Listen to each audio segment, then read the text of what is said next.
Inilah salah satu partai paling gila yang pernah dimainkan oleh seorang Grandmaster Daniel Naroditsky. Bagaimana tidak, dalam satu permainan, ada 4 langkah brilian yang dimainkan. Dan langkah brilian pertamanya dimulai di posisi ini chess. Di posisi ini entah setan jenis apa yang merasuki pemain putih atau seorang Daniel Naroditsky.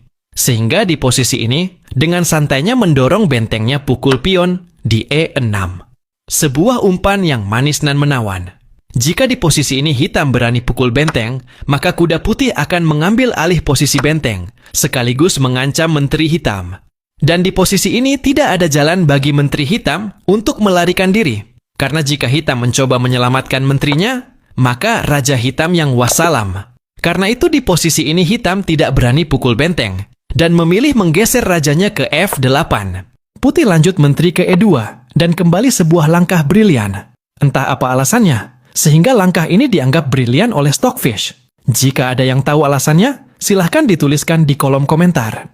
Langkah ini dijawab hitam dengan mendorong pionnya ke C5, membuka jalur gajahnya. Dan direspon putih dengan kuda pukul pion di F7, mengancam benteng hitam, kembali merupakan sebuah langkah brilian.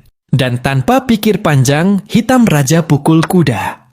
Di posisi ini kembali entah kerasukan setan apa, pemain putih atau Daniel Naroditsky kembali dengan tenangnya, mengorbankan bentengnya pukul gajah, sekaligus menyerang raja hitam. Dan kembali merupakan sebuah langkah brilian. Dijawab hitam dengan kuda pukul benteng. Dan di posisi inilah putih mengakhiri permainan dengan sebuah langkah yang tidak ada obat, yaitu dengan melompatkan kudanya ke G5 dan skak. Setelah langkah ini, pemain hitam langsung menyerah.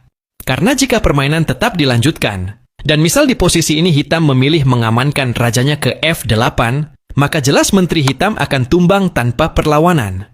Dan misal di posisi ini hitam memilih mengamankan rajanya ke G8, maka putih menteri ke E6 dan skak. Setelah hitam raja ke F8, putih lanjut menteri ke F7 dan skak mat. Sama halnya jika di posisi ini, hitam memilih mengamankan rajanya ke E8, maka putih gajah ke G6 dan skak. Setelah hitam raja ke D8, putih kuda ke E6 dan kembali skak ster. Setelah hitam mengamankan rajanya ke C8, maka putih kuda pukul menteri hitam.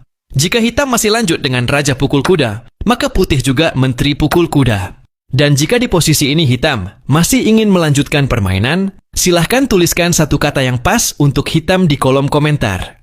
Dan untuk partai ini, dari 1 sampai 10, berapa nilai yang ingin kalian berikan?